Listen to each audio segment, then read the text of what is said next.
Government जो है वो इंडियन गवर्नमेंट यानी कि वो सोच रही है कि कश्मीर से कोई फेज्ड विड्रॉल करना चाह रहे हैं।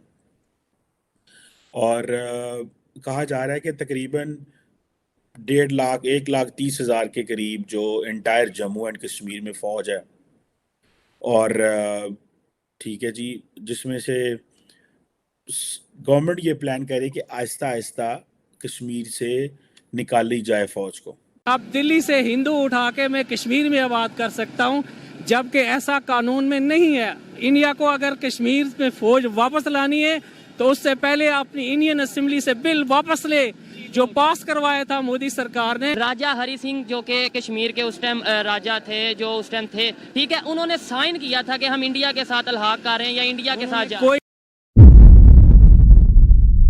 नमस्कार दोस्तों, वंदे भारत चैनल पर आपका स्वागत है। इंडियन गवर्नमेंट ने यह फैसला लिया है कि फेज तरीके से यानी चरणबद्ध तरीके से जम्मू एंड कश्मीर से फौजें हटाई जाएंगी। अभी आपको मौजूदा स्थिति ये बता दें कि करीब करीब 1,30,000 पर्सनल्स हैं पूरे जम्मू कश्मीर में, जिसमें से 80,000 सिर्फ बॉर्डर पे डिप्लॉयड है। करीब करीब 40 से 45,000 राष्ट्रीय राइफल्स के पर्सनल्स हैं जो काउंटर टेरर ऑपरेशन करते हैं कश्मीर में। साथ ही सीआरपीएफ की जो स्ट्रेंथ है वो 60,000 के करीब है, इसमें से 45,000 से ज्यादा कश्मीर वैली में तैनात है। वहीं जम्मू कश्मीर की पुलिस 83,000 पर स्टैंड करती है। अब इसके अलावा भी सीएपीएफ हो गया या दूसरे तरह की फोर्सेज होगी वो भी डिप्लॉयड है। तो इसमें ये डिसीजन लिया जा रहा है ताकि वहाँ ये जो क्लेम किया जाता था कि अब सिचुएशन नॉर्मल हो रही है उसको एक विजिबल तरीके से, एक ट्रांसपेरेंट तरीके से दिखाया जा सके। तो वीडियो का एंड तक देखा और लाइक सब्सक्राइब करें और बेल आइकन जरूर दबाएं। मुझे एक्स्ट्रा सपोर्ट करने के लिए कमेंट शेयर जरूर करें। जय हिंद। हम पाकिस्तान में आज तक यही सुनते आए हैं कि इंडिया ने अपनी 8-9 लाख के करीब फौज जम्मू एंड कश्मीर में उतारी हुई है जो कि कश्मीरियों पर जुल्म करते हैं। लेकिन अब इंडियन न्यूज़ एजेंसी के मुताबिक इंडिया अपनी फौज को with the passage of time phases में वहां से विड्रॉ करने जा रहा है। पाकिस्तान की पब्लिक से बात करेंगे कि क्या इंडिया अपनी आर्मी को वहां से विड्रॉ कर पाएगा, करेगा या नहीं करेगा। और अगर इंडिया अपनी आर्मी को जम्मू एंड कश्मीर से वापस बुलवा लेता है तो फिर पाकिस्तान की आर्मी, पाकिस्तान की गवर्नमेंट और पाकिस्तान की पब्लिक सेटिस्फाई हो जाएगी। कश्मीर जो है एशिया का ये जो खित्ता है, इसके अंदर जो है अमन अमान की सूरत हाल इसलिए बरकरार नहीं हो रही कि ये एक डिस्प्यूटेड है। पाकिस्तान इसको अपनी शारक बोल रहा है, वो टूटंग बोल रहा है। तो इंडिया ने जो वहाँ पे 7-8 लाख फौज भेजी हुई है जो है वो 1947 से लेकर आज तक कत्लो गारत कर रही है और वहाँ पे जुल्म सितम कर रही है। तो अगर इंडिया जो है वहाँ से उनका ये सिर्फ शोशे की हद तक ठीक है, क्योंकि इस वक्त पाकिस्तान की जो गवर्नमेंट है वो जो है वो बिल्कुल ख़त्म होने के करीब है।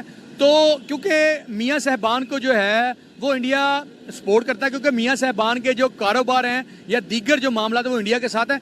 ये इंडिया का सिर्फ और सिर्फ शोशा है। ठीक है, अच्छा अगर शोशा है, ठीक है, आपने बोला 7-8 लाख के करीब आर्मी जो सी है इंडिया की वो जम्मू एंड कश्मीर में। आप थोड़ा सा ये बताएंगे इंडिया की टोटल आर्मी कितनी है? अंदाजन 20 से 22 लाख उनकी टोटल आर्मी है। पाकिस्तान की 14 लाख है, उनकी 20 से 22 लाख इस वक्त जो है वो आर्मी है। पाकिस्तान की मेरे जो नॉलेज है, मैं रॉन्ग हूँ, आप ठीक हो, लेकिन मेरे नॉलेज के मुताबिक तकरीबन 8, 8.5, 9 लाख है और इंडिया की तकरीबन 13-14 राउंड अबाउट आर्मी है। Indian army to be withdrawn from Kashmir hinterland. और ये जो कहा जा रहा है कि कोई तकरीबन ये तो पिछले 1 साल से 2 साल से ये सारा चल रहा था। तो ये कैसे देख रहे हैं आप इस खबर को? एक तो ये कि अचानक खबर है, लेकिन वो कह रहे हैं कि इसके मनसूबाबंदी हो रही थी, सामने अब आई है। हिंदुस्तान टाइम्स से लेकर बहुत जगहों पर जो है ये पब्लिश हो रही है मीडिया पर।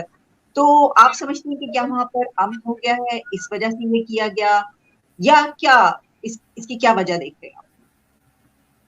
नहीं, अचानक खबर नहीं है जी। ये देखें, जिस दिन से इंडियन जो मिलिट्री फोर्सेस उन्होंने कश्मीर में उनको तैनात किया है, उस दिन से लेके तो ये इंडिया के लिए इटसेल्फ, एक तो ये है ना कि जी पाकिस्तान ने मुतालबा कर दिया या कश्मीरियों ने कह दिया या कोई इंटरनेशनल फोरम कह रहा है कि जी आप फौजें काम करें या निकालें, लेकिन इंडिया के लिए इटसेल्फ ये एक बहुत बड़ा इशू रहा है। चूंकि इतनी बड़ी तादाद में एक छोटे से जगह पे फौजें जो है उनको कंसंट्रेट करना और इस तरीके से उनका इंतज़ाम करना, जो कि एक तरह से उनके लिए एक रिमोट नॉर्थ का एरिया है, जिसमें जाहिर है कि बहुत सारे जो आपके मिलिट्री पर्सनल्स हैं उनके इश्यूज होते हैं, फैमिलीज के इश्यूज होते हैं, और सबसे बड़ी बात ये है कि एक पॉलिटिकल इशू बन जाता है बहुत बड़ा, जो बना कि एक बहुत ही लिमिटेड जो है वो रकबे पे, एरिया पे जो है एक high concentration of military forces. Hindustan के अंदर एक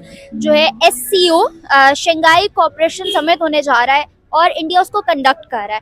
पाकिस्तान को उन्होंने इनवाइट भेजा है, पाकिस्तान और चाइना को भी, और आपको पता है पाकिस्तान और चाइना के साथ, दोनों ममालिक के साथ हिंदुस्तान के खासे अच्छे ताल्लुकात नहीं है। आपको क्या लगता है पाकिस्तान को ये इनवाइट एक्सेप्ट करना चाहिए कि नहीं, उनके बढ़ाए हुए हाथ को कबूल करना चाहिए कि नहीं? आई डोंट थिंक सो कि हमें करना चाहिए। क्यों? फॉर एग्जांपल अब इंडिया के साथ हमारी ट्रेड वगैरह सब कुछ बंद है, ठीक है, तो हमने एक स्टैंड लिया हुआ है उनके साथ फॉर एग्जांपल कश्मीर इशू पे, तो ठीक है, अब हम उस स्टैंड पे ही रहेंगे, तो हमें इस वजह से फॉर एग्जांपल कोई भी उनकी जो वो है इन्विटेशन वगैरह वो एक्सेप्ट नहीं करनी चाहिए, क्योंकि हमने एक स्टैंड लिया हुआ है कि जब तक कश्मीर इशू सॉल्व नहीं होगा तो हम उनके साथ हमारा कोई लिंक नहीं है। मीन हमने सब कुछ कट ऑफ किया हुआ है। सर आपको क्या लगता है ये जो हमने स्टैंड लिया हुआ है, क्या ये स्टैंड दुरुस्त है? ट्रेड पे हमने जो स्टैंड लिया हुआ है, आई थिंक सो ठीक है। फॉर एग्जांपल हमारा उनके साथ एक आइडियोलॉजिकल मसला चल रहा है कि हमारी मुस्लिम ब्रदरहुड है कश्मीरी के साथ, ठीक है, तो उनको राइट दे दें, ठीक है। UN ने भी उन्हें बोला हुआ है कि फॉर एग्जांपल ये राइट है उनका कि उनको वो जो चाहते हैं, जैसी स्टेट चाहते हैं, उनको वो मिलनी चाहिए। दो चीज़ें हैं, क्या आप समझते हैं कि कश्मीर में अमन आ गया, या आप समझते हैं कि 370 और 35A के बाद अब कश्मीर में का स्टेटस क्यों का चेंज हो गया है और वहाँ पे यूनियन गवर्नमेंट है या यूनियन टेरिटरी है, तो गवर्नमेंट जो है वो उसको एक और तरीके से अब ट्रीट कर रही है।